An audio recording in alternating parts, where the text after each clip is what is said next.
Hey y'all, welcome back to episode 149 of the Late Night Vision Show. We've got another scope review for you today. We're going to jump right into it here very, very soon. As always, got Mr. Jason Robertson of Outdoor Legacy, the owner of Outdoor Legacy, and the man, the expert behind all these thermal scopes, night vision scopes, the man doing all the testing, answering all the phones, talking to all you fine folks out there whenever you call in. But how you doing, Jason? What's going on tonight? I am doing good, but I want to be clear. I think that you are absolutely doing as much testing, and you're as much of an expert, I think, as I am. You're out there. Very much true. Yeah, I cannot question that at all. You are out there dragging this stuff around and killing more stuff than I am. I still hunt, but I don't get to hunt as much as I would like to because I'm in here replying to all these emails and I know. replying to these comments on YouTube as much as we can. I get to do the fun testing. You're the guy that has to set up the scientific bench test and out there with multiple optics on a tripod and get ranges and stuff. I just get to go out and shoot pigs and coyotes. So I mean, I'm the lucky one here. That's exactly right. That is dead on. Well, we have another scope review. Like I said, today we are reviewing the Iray Rico MK1 384. As you know, we've already reviewed the Rico MK1 640. So this is the MK1 384. We're going to tell you all the specs as we normally do. We're talking about, we'll kind of share with you what the differences are a little bit between this and the 640. Very plain and simple. If you look at them side by side, they look very, very similar, but there are some differences. So we're going to jump right into the specs. Of course, we're always going to tell you what the ID ranges are. We're going to talk about functionality. Jason, if you are listening on one of our audio-only platforms, if you want to see what this scope looks like, you can hop on over to YouTube. Check us out there. As always, please subscribe on YouTube. Give us a bunch of good ratings on iTunes. That helps our show get out there. And I want to thank everybody for tuning in and listening. I know I've said it before, but our YouTube channel is growing like crazy. It's over 5,000 subscribers and growing strong. Jason, we set up this show, we'll go back to the beginning. We don't want to drag this on for too long, but doing YouTube videos was an afterthought. This was supposed to be an audio-only version of a hunting show and an optics show. We decided later on to add YouTube videos.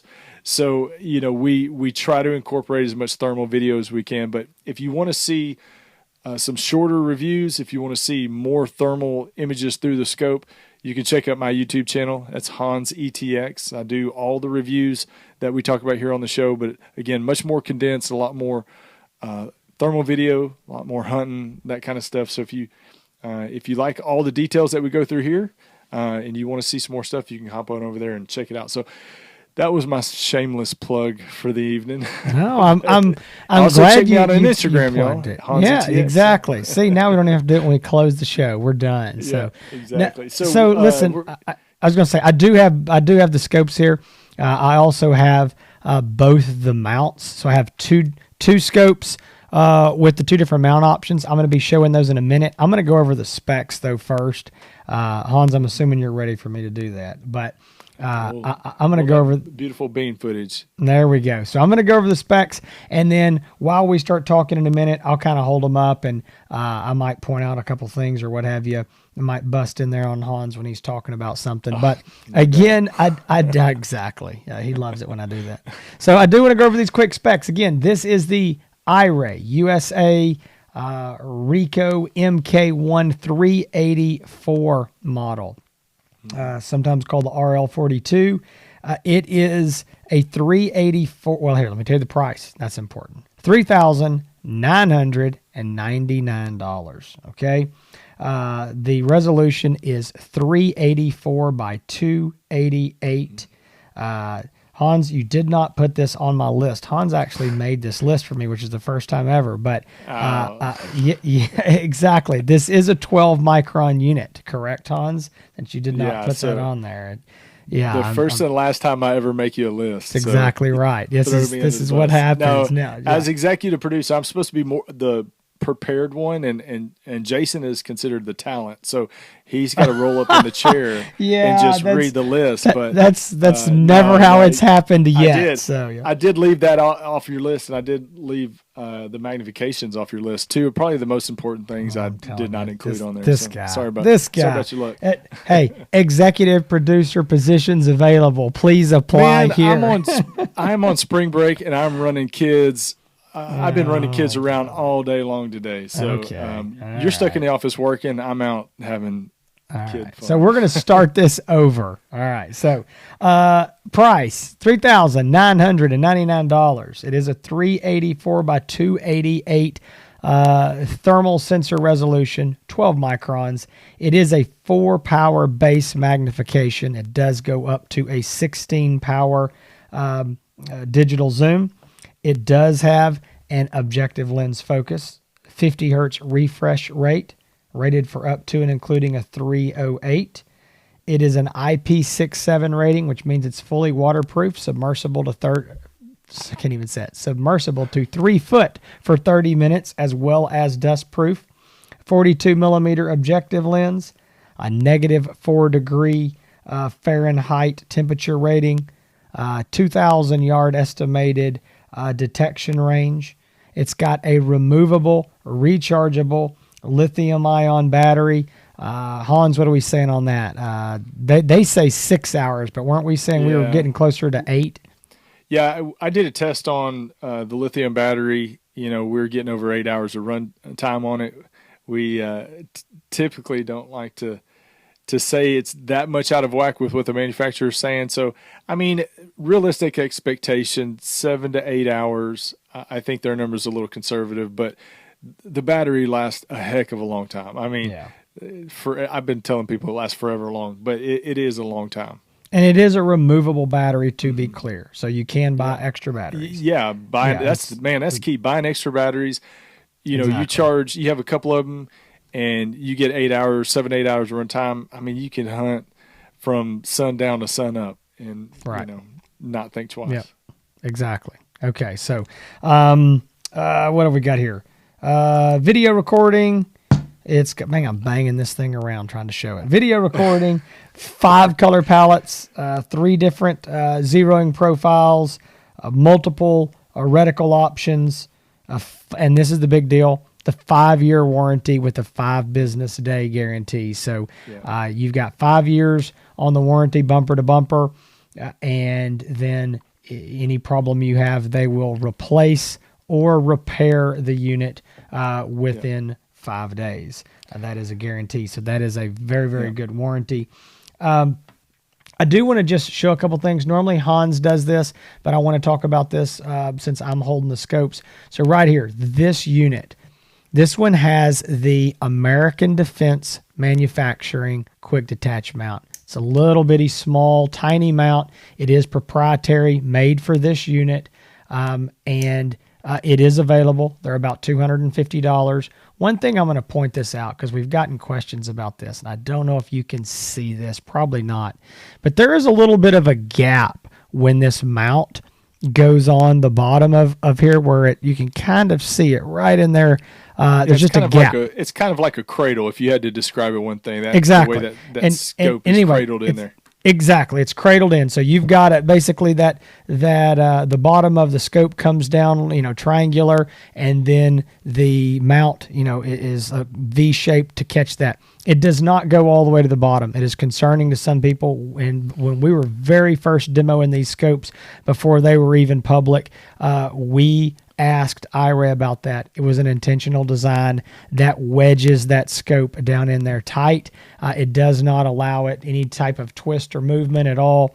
It is wedged in there. So any concern about that, don't be. American Defense and Iray worked on this mount, and it is good to go. That is an additional mount. Again, it can be purchased and added to the scope. This is the mount that comes with it. It is in the bag with the scope. You can see here it's got the locking levers. It is long. You can see the multiple. I just got a couple screws in here just to put this on here to show y'all. It can be moved forwards or backwards on here. If you've got a bolt action rifle and you're going to put a Picatinny rail on there, that's be the only way to mount this. This is what you're going to want. This is going to, so you can see it pushes this back, and you could actually, if you had to, you could push it back a little bit further. So this is the included mount. Now I'm going to tell you this. This is Hans and I's opinion. Take it for what it's worth, but you're here watching, so we're going to give you our opinion. If you're buying this scope, buy this American Defense Quick Detach mount. If you're going to put it on any type of a AR-15, anything with a collapsible stock where you're going to be able to get up closer to it, or if you've got a bolt gun that's got a rail that extends far enough to the back, you don't have to worry too much about the eye relief, because you can see this thing sits pretty far back, so you might get you some eye relief even on a bolt gun. But if you can buy this mount, it's worth the money. It is a high-end mount. We love American Defense. In our opinion, they make some of the best mounts in the industry. The mounts are American-made, and you are going to like that mount. I would absolutely, again, go buy that mount. Now, I know Hans is like, man, we've got a plan here, and you're just rolling along. But I want to show a few things on here. Again, this is what Hans normally does, but he's got his mounted up, and I had two of them laying here unmounted, so I told him that I'd do them. You do have this rubber eye cup. It is removable. You'll see in pictures some people remove it. You can just peel it right off and put it back on. No big deal. You have your diopter or eyepiece focus. This just focuses the screen that you're looking at to your eye. Coming right up here on the top, we've got the 4 buttons, including the power button. We've also got the focus knob on the top. You twist that. It doesn't take much at all to get a focus. Again, you've got your, rigid lens cap. On this side, there is an accessory rail right here, Picatinny rail. There is a USB port to plug that in for external power or to pull your videos off. Then on this side, you do have, I took this off a while ago, there is this battery here. You pull this little thing, you twist and pull out. Let's see if I can get it pulled out. There it is. Fits in there snug because it's got an O-ring here so that it's waterproof. So that's why it's in there tight. There it is. Comes with the charger, everything you need. You can buy spare batteries. They're about $169. So again, I would highly advise picking up at least one spare battery just so you have it. One thing I want to speak to, and then I'm going to be done. I'll let Hans take this away, is we're getting this question repeatedly. And that is there a add-on laser rangefinder? We're recording this video in March of 2021. As of right now, there is no laser rangefinder available for these units in the United States. Some people are seeing this because they're available in Europe and overseas. They are not available here. It is a very big process getting them here. Most people don't know this, but those laser rangefinders, that laser has to be approved by the U.S. FDA, Federal Drug Administration. So it has to be approved. It can be a very long process. And again, they might say, no, they don't like it. Then you got to rebuild it to their standards and what have you. So we have no ETA on that. It is something that is likely to come in the future and be an add-on. But I'm just going to tell you this because I've learned being in this business long enough.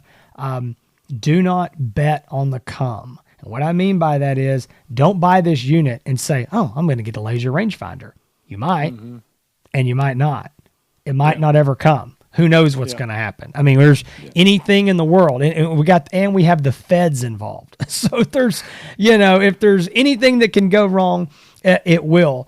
There may well be a laser rangefinder one day. We don't have any clue. We don't know what the price would be. I've talked to Iray specifically about this, and they said, we don't know.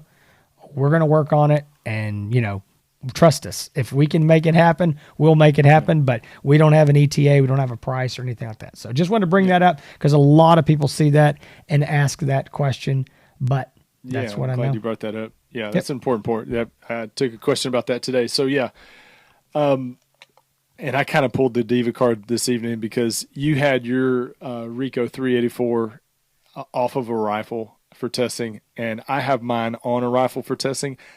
I hate taking scopes off rifles. I kind of I get superstitious about that kind of stuff. So I pulled the diva card tonight and asked Jason to use his scope for a demo because I didn't want to. I've been shooting really good with mine, and I just don't want to.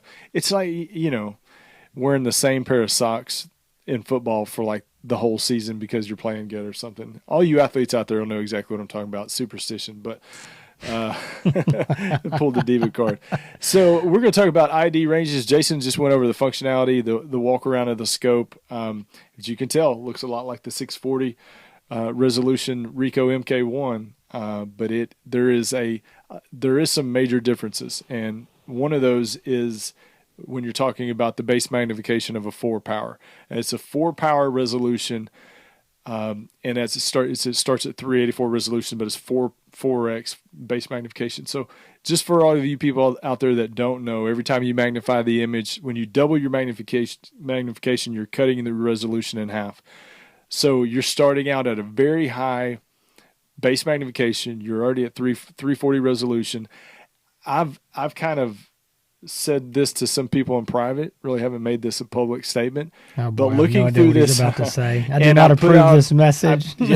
I put out a video on Instagram, a short clip of a coyote hunt that I had with it recently, and man, I know it's a 384 resolution. I don't know if it's because it's such high base magnification and the coyote was so close, but golly, this looks almost like a 640 resolution scope. There he goes. And I'm not saying it is. I'm not saying it's better than any 640 resolution scope because I know it's not. But goodness gracious, this looks really good. Very good picture image. So you've got a high base magnification. You're going to get I think you're going to get a very good ID range with this. And this scope, I think, is for all you people out there that love to coyote hunt and you call up and say, hey, I need to be able to shoot it 300 and 400 yards, which I always say, man, 200 yards with a thermal's a long shot. 300 and 400 yards, that's like almost sometimes throwing a Hail Mary. It doesn't matter what type of scope you have. But if there was ever a long-range shooting thermal scope out there, I think it's this one.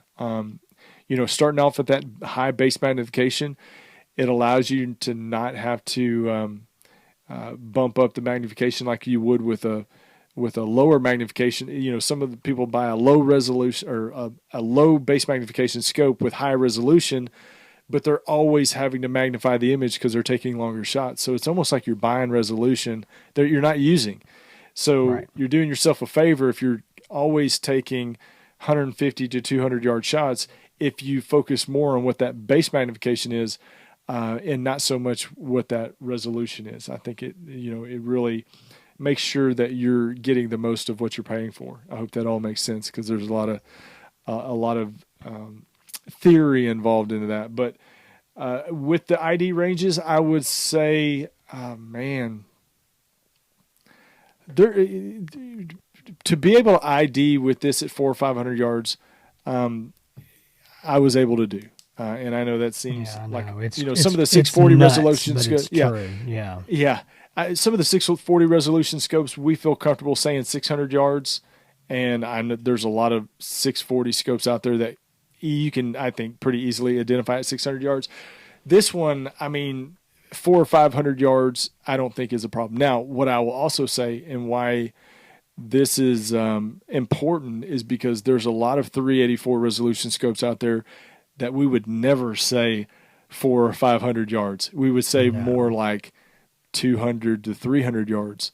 So, this is high base magnification, longer ID range, somebody that's focused more on, longer range shots. If you're primarily taking shots over 150, 200 yards, and you're hoping in wide open spaces, that's where I think you're really going to be able to stretch the legs on this scope and use it to its full extent. I would not, we can get into our who's it's good for, but if you're shooting hogs at 50 yards or you're stalking up on hogs and that's fun to you and you don't need a 4-power magnification scope.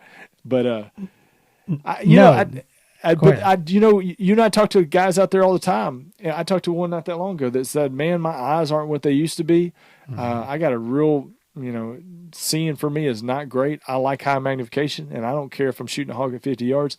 I want to be able to see the inside of their ear." And so, if that's you, and you're in that boat, and you need high magnification because your eyes feel like they're failing you, then by all means. But primarily, I think the market for this is going to be you coyote hunters. So, yeah, I wanted to chime in and say a couple things. I think you made a lot of good points. I think you also skipped like all the way down to who's it good for? I did, but I couldn't. It's almost like I couldn't do it without. I know. Exactly. But hey, y'all stay tuned for Jason, because Jason does a really good who's it good for section. No, so just disregard. No, I'm going to tell them the exact same thing. So I did want to bring something up, though, I think was important. So all that whole time that Hans was talking, if y'all were watching on YouTube, I was looking down, and you're like, this guy's not even listening. And I was listening, but I was looking for something because I knew the number, but I didn't want to say it and be wrong. That's the problem when all this stuff is recorded, and you don't want to say something and be way off because then it's out there forever. But I was wanting to make sure that I was remembering correctly on the field of view, and I was correct, and I did the math like 3 times to make sure. Field of view on this unit is about 40 foot at 100 yards horizontally. Mm-hmm. Okay, I want to make a point about this. So I'm going to bring up an old scope that's discontinued that was super popular, and that was the FLIR Thermosight Pro PTS 536. All right. Super popular scope. 4-power base mag. Coyote hunters loved it. Hog hunters on, big farm fields loved it. We sold those things like crazy. And it had an amazing image quality. I'll tell you right now, image quality on this beats that scope. And that was saying something. Oh, yeah. Because that was a fantastic scope. People loved it. Those 536s were flying off the shelf. People loved them. They were great scopes. Felt like a dang brick that you could tie somebody's ankle to and sink them down to the bottom of the lake. but they were great scopes. They were, and people like that 4-power. Well, this Rico, MK1 384 is the replacement, in my opinion, for that. I mean, on the market, and so. There's nothing but better, right. But better in a lot of ways. It's better. It's got a removable battery pack. It's got a better image quality. But here's the thing. This is what I was going to get at. So the field of view, and I remember this number, the field of view on that 536 was 24 foot horizontally at 100 yards. God. It was like looking down a Christmas wrapping paper tube. Okay. I mean, beautiful image quality, but you could see about that much. And so I want to just real quick, I know some of y'all understand this, some people don't, and why that's important. So a 24 foot field of view at 100 yards is 12 foot at 50 yards. At 25 yards, at 6 foot. That means a big old hog, he's going to have his tail out one side of the image and his nose out the other at 25 yards. This scope, this Rico 384, is, again, I said it's 39 or 40 feet. So let's just call it 40. It's even number. So now we're talking about 20 foot at 50 yards and 10 foot at 25. Big difference. Can I mention something too? And it's one thing that we don't talk about a lot, and that's focus range. I don't know if you remember the FLIR 536. I know where this is going. Yeah, you would focus that image tight, and that hog would run backwards 10 or 15 yards, and it'd be out of focus. Yeah. And, if you could get them to sit still, you could really dial that thing and make it look good. But if they moved, I mean, it was frustrating. The focus range on this optic, I don't know exactly what it is, and I don't know if there's a great way to test it. But gosh, man, I focus the optic. I usually like to focus it at about 100 yards. And if they run up to 50 or out to 150, it seems to still be in focus. So like I said, there's no scientific way to show focus range, but it seems like 100-yard focus range sometimes. It's really good. That's important. I mean, It's Well, really and it is on important. these higher Yeah. magnification scopes is where we notice it a lot. That's where we Absolutely. notice you're having to refocus more and here and there. And part of it is I think you can see the animal better. They're closer to you and you realize Yeah. that they're out of focus. But no, Yeah. that's actually a really good point. And so anyway, I just wanted to bring that up, talking about field of view. And let me just real quick, I mean, I know there's some people listening going, okay, you said 24 foot was really, really narrow. You're saying 39 or 40 foot is good. So this is my general rule of thumb. Okay. This is Jason Robertson. You take this for what it's worth, but averaging thermal scopes out, anything under 40 foot is considered, in my opinion, pretty narrow. Okay. So if we get in the 40, 42, I'm going to call that the low end of average. We start getting into 36, 35. I'm going to say you're getting narrow. When you get down to like, the 24, 26, 20, I'm saying it's very narrow. Yeah, it's tight. Yeah. Now, again, I would say average is basically 40 to 56, 58 foot. 60, whatever. You want to use a round number. 40 to 60. Okay, that's average. You start getting above 60, you're getting really, really wide. That's what you're going to see in a lot of your 1.5 power, 2 power scopes. They're going to be in that 60, 65 foot range at 100 yards. Your 1.5 powers could be up there in the high 70s to 80s. So anyway, I just want to make the point. Somebody goes, well, I don't know where this is on the scale. You're in the lower average of field of view. So, and I know some people are like, gosh, y'all talked about this for 10 minutes, but it's important because if you get out there and you're looking down this, I had a guy tell me one time, he was talking about a scope and he said, man, he goes, the field of view is so narrow on that thing. It's like looking down a drinking straw. And I was like, yeah, you say that, but a lot of people ask about field of view. It comes up more often than you would think. If you're watching this video and you say, man, I've never thought about field of view, there are tons of people out there, and that's one of their questions when they asking about scope as well. Well, I'll say this: if you're not asking about field of view, you need to be. That's you should be. It's very, very important night hunting, Exactly. way more than daytime hunting, and it is important there. So moving along, I'm just going to real quick cover. You said ID ranges. I agree with you. It is a long ways. Very impressed with what this 384 scope will do on those ID ranges. I agree with Hans. I'm not a long range shooter. I'm not a long range shooter at night. I'm not a proponent of long range shooting at night. I do know there's guys who can do it. There's guys who are really good, shooters, and they're able to pull those shots off. This is one of those scopes that if you have those abilities, this scope can help you do it. I mean, it's that. Yeah. I'm on the opposite end of the spectrum. I just say, just send it. Who cares if you're good at it or not? Just send it. Brother, you may get lucky 1 out of 10 times, but that's okay. You'll never succeed if you don't, try at least. Really? Listen at you. Yeah. But Hans is saying that like he's just Hail Mary. I know, out there just spraying bullets everywhere all the time. We're in an ammo shortage, so we can't do that. I'm not sending it like I used to send it, but let's talk about likes and dislikes. Yeah, that's what I'm saying. What are your likes and dislikes? Moving along, I'm holding the scope back up. What do you like and dislike about this thing?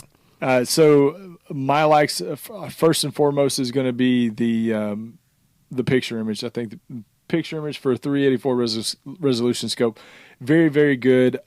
Like I said, a big focus range, which is important for me because we're trying to get great content. A lot of people out there are creating videos. They expect and want internal video recording to be part of it, and making it easy as possible for people to get great videos is also important. So wide focus range. I really like obviously the battery life on it. I turn that scope on. There's a lot of scopes that I'll use that I don't leave on the whole time I'm out, or I'll put it in standby mode just to conserve battery. This one, I turn it on and just leave it on. I don't worry about it. I know that I'm not going to run out of battery or anything like that. So that is important. You think about for all you coyote hunters out there, I do just as much coyote hunting as I do hog hunting. Being able to leave that scope on and not have to put it in standby mode. How many times have you had a coyote run right up on you out of nowhere up to 20 yards, and you're fiddling trying to get the scope back on or get things set up? Being able to leave that scope screen on the whole time and not worry about you running out of batteries is important. You just being able to be ready to go in a split second is very, very important. I think another. You got a question on that? No, I do. I was gonna. You're telling us all the great things about it, but what I want to know about. I want to know what you don't like, though. That's what because you always. This is what you do. You do all these likes. You go, so Jason, tell us about your dislikes. That's what. Yeah, I'm trying to get you to mention things that you may not mention, and now I'm forgetting all of them because you got me off sidetracked. You got me on the wheels are falling off the wagon here. The being able to leave it on. I think also this scope. I always like to do.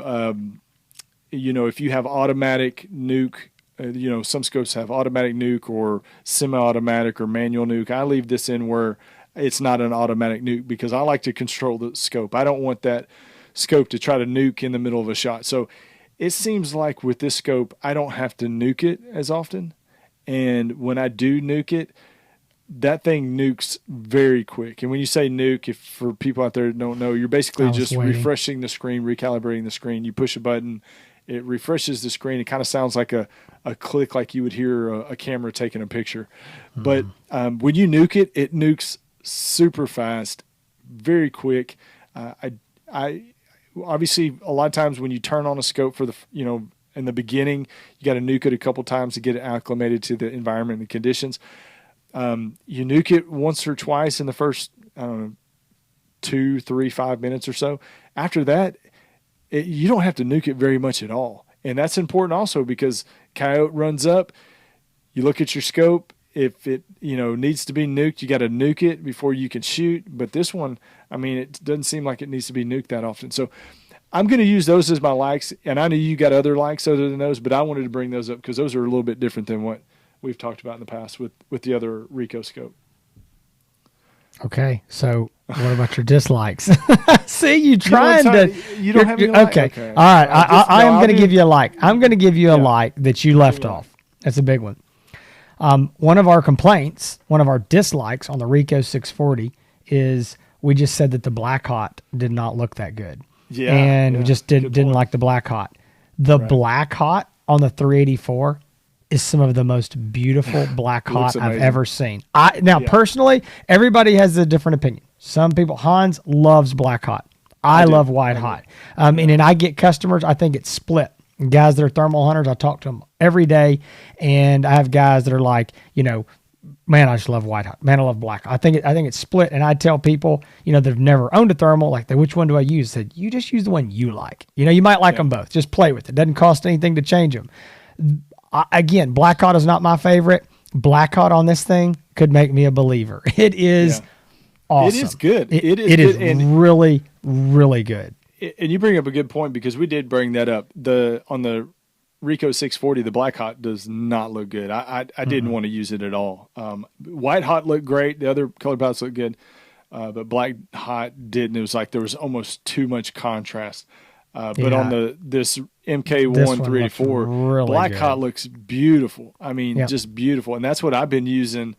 And I like to use Black Hot because I think it looks really good on video when you're sharing it. But yeah, that's a good point. So I like that. I knew you left something out. Now, I think that I'm gonna make a point about this because it's a big deal, and we get a lot of questions about it on a lot of the other stuff, and it's about the batteries. And I really do like the fact that it's got a removable rechargeable battery. And I think that is a very big deal. It is very nice to have that. I know there's a lot of trends now with not having removable batteries. And I think that's just a really nice thing to have that. So, I think everything else you touched on, I'm going to go ahead. I'm going to give my dislikes first because, you don't ever like doing it. So I think, one thing I'd say is my biggest dislike personally is I'm not a big fan of the stock mount. I think if you're going to put it on a bolt gun, I think it's, if you really going to go with traditional rifle, it's probably what you're going to do to get it back here. But I'm not a fan of that mount. It is what it is. That's just, I just don't like it. I think if you're going to buy this scope and you're going to put it on an AR, you need to budget and buy this with the scope. I have had several guys who bought the 640s from us and we're like, well, I don't know about the mount. And then they call back going, gosh, I should have bought it. How quick can you get it here? I'm like, exactly. I told you, man, you want that mount. So I'm not a big fan of the mount. I think, and I wish that I had the overall weight. I think it's pretty heavy. This is a metal housing. So that's one thing. If you're worried about, is it cheap? Is it plastic? This is a metal. I'm assuming it's aluminum, but I don't want to be quoted on that. It's pretty heavy, but it's substantial in a good way. This thing feels solid. Really do like that. I don't know, man. I'm trying to think of, do you have any other, dislikes? What is it? Yeah. Oh yeah.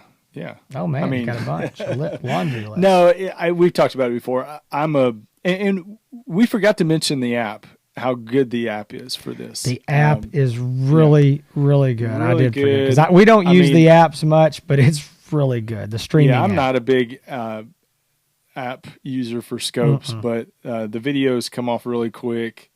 It stays connected, very well. Really good. Yeah, it's good. I do not like the fact that this scope is not compatible with with Apple.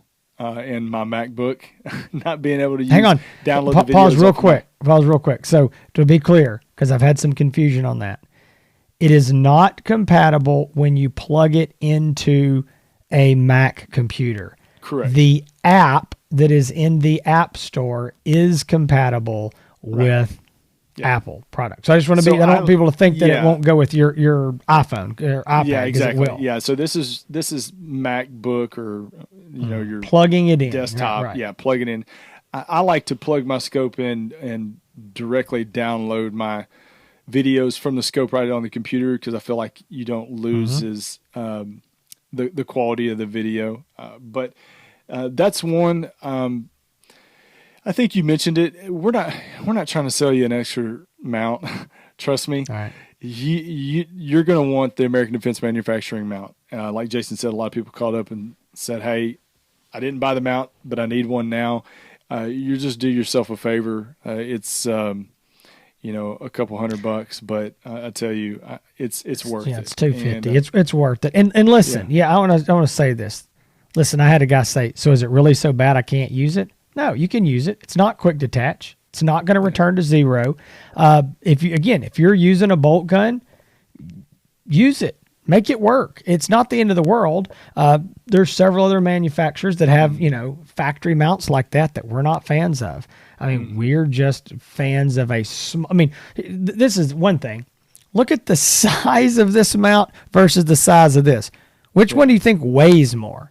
Which one do you want? And this is a return to zero. I know Hans said he didn't want to take his off. I know, and it is a superstitious thing. It is. These scopes return to zero. Performance of the mount. It is definitely the mount will return to zero. These are American Defense. We have tested these. Trust me, this is legit. It returns to zero. But Hans and I, we're old school. We hate doing it. Yeah. We do. I take mine off all the time. I don't want to. Yeah. I don't like take them off, use them as a handheld, slapping them back on. I don't like just taking them off willy nilly all the time for no good reason. But I think the mount. Anything else? We're bragging well, on this. These aren't dislikes, but these are things that need to be pointed out. When you video through the scope and you have the picture-in-picture display up, that picture-in-picture portion of the video, the little box, will not show up on the video that you download. Right. So if you pull that scope, even if you're videoing and you go through the menu, or if you pull up picture in picture and you shoot a pig and the picture in picture is up on your screen through the scope, the picture in picture screen will not show up on the video at all. Not a big deal, but just so you know, I've had a lot of questions about it.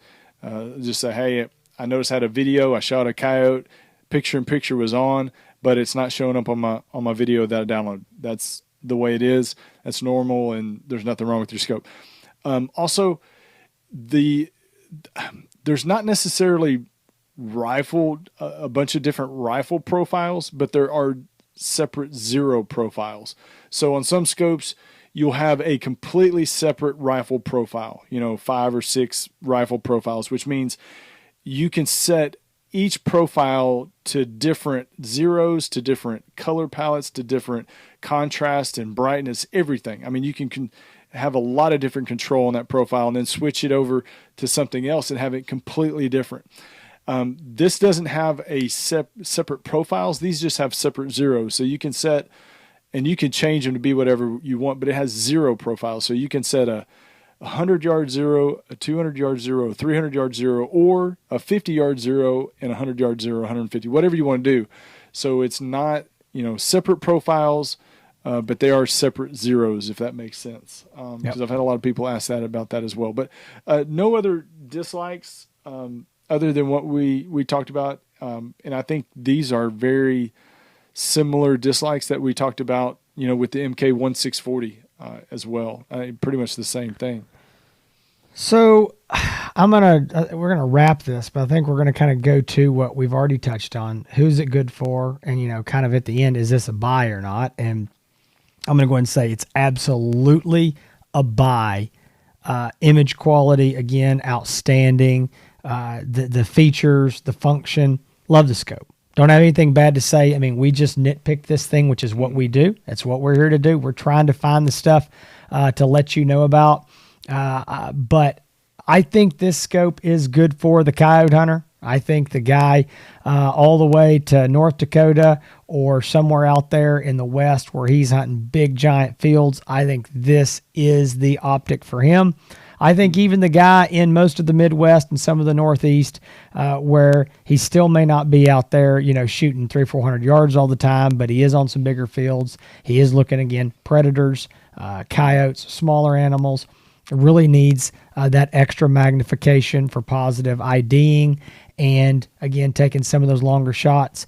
I do think there's hog hunters that will absolutely love this thing. I think it's going to be people who are in more agriculture, farm, plowed fields, maybe out there where you're in, hunting pivot territory, irrigation, and, maybe I've had guys tell me, we could walk up on those hogs, but we've already walked a half a mile to get out there. We just want to shoot them and go back to the truck. We don't want to walk another 200 yards. And so I get like that. Me. Sounds a lot like me. That sounds a lot like you. Yeah, if I can't drive the mule up to them.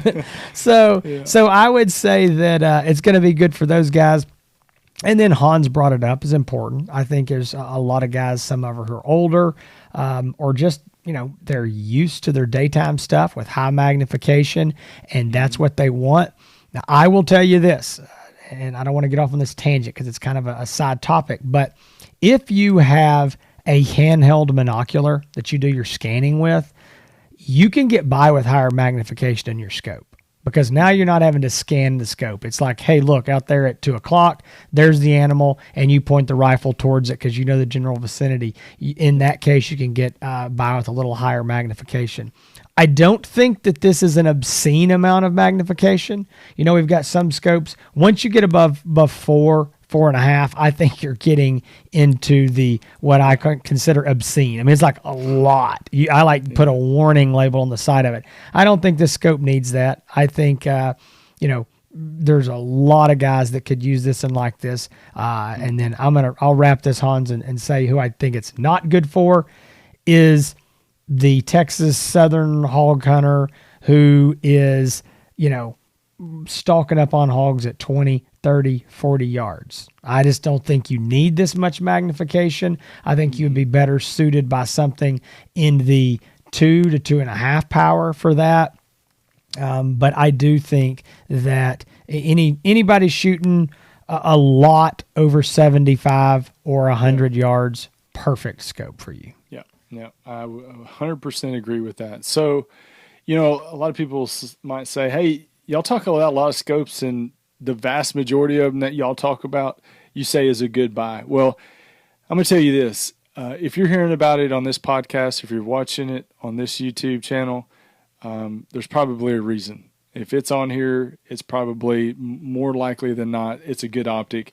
We do a lot of testing with these units, and we make sure before we talk about them, before we go out and do our reviewing and all the testing that we do, that it's going to be worth something talking about. It's going to be worth something, people being interested in buying.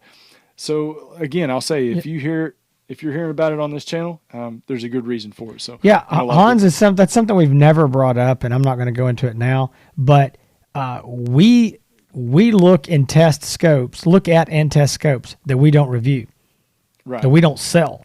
Yeah, I mean that's it. If we don't sell them, we don't review them. If we don't review them, I wouldn't say we don't. If we don't review, we don't sell them, because there's some we don't have time to do them all. We do what we think are the biggest. There's actually some really big scopes that we haven't reviewed just because we haven't had the time to do them and haven't had the inventory. But yet he's right. There's scopes that we choose to not review. We choose not to sell. We just don't think that they're a good value and they're a good buy. And I know there's going to be guys who go, well, then why don't you tell us about it? Well, we have always wanted to use this show for positive and not for negative. And as soon as we go out and start bashing scopes publicly, it's going to cause a backlash that we don't have time and fires that we can't put out. I mean, You're going to tick off a lot of end users who paid good money for a scope and may be very, very happy with it. Yeah, and we go out and start saying, we don't think this is a good buy. We don't like the scope. And we start ripping it apart. It does nobody any good. And if you really have an honest opinion or want an honest opinion about a scope that we haven't reviewed, feel free to drop us an email. Feel free to give us a call or whatever, and we'll tell you. I mean, it's just, Mom always says, if you can't say nothing nice, don't say nothing at all. Exactly. And it's very true when you're doing this publicly and it's out there forever in the, interwebs. Yeah, that's just, y'all, the loyal listeners out there, they've watched us long enough. They know our personality. We're positive guys, and we don't want to talk bad about anything, any company. We don't want to trash anything. It's that scope that was produced by them is their baby, and we don't want to spread any of that kind of stuff. So there's enough trash talking about scopes on the internet. There's plenty of trash talk without us. You don't need to hear anything bad about any scope, you can probably hop on some Facebook forum and hear a bunch of stuff that mostly is not correct. But I tell you what, you listen to us, we're going to tell you the truth about every scope. Again, we don't talk about all of them. We talk about the ones that we feel like are worth being able to be put out there, and something, Jason and I put a lot of time, effort, money into testing, using these scopes.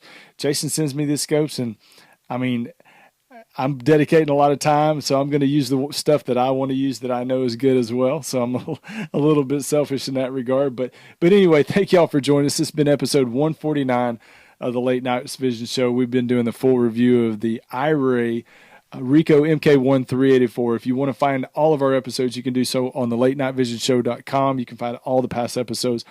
We are coming up, Jason, on our 3-year anniversary of the show. So next week will be episode 150, and then 6 weeks after that will be exactly 3 years of making this show without stopping, without missing a week. So early congratulations on that. That's a big deal. So thank y'all for joining us. Also, you can find Jason if you are interested in purchasing any night vision or thermal optic. The best way to do so is get on the website, outdoorlegacygear.com.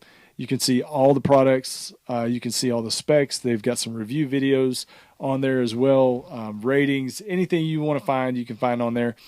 If you need additional help, if you're trying to decide on which optic to purchase, you can call 877-350-1818. You can talk to one of the great people over there, part of the team at Outdoor Legacy, and it is a great team. So you can also find Outdoor Legacy on Facebook and Instagram. And you can find me, as I said before, on YouTube at Hans ETX. That's Hans East Texas. And you can also find me on Instagram at the same thing, Hans ETX.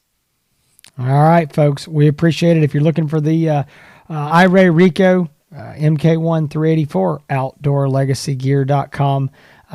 We've got these as of the recording of this in stock. Got a pile of them. If y'all got any questions about it, you know where to find us. Again, we appreciate you coming back every week. We hope to see you again next week here on the Late Night Vision Show. Between now and then, stay safe in the fields and keep making those bacon pancakes.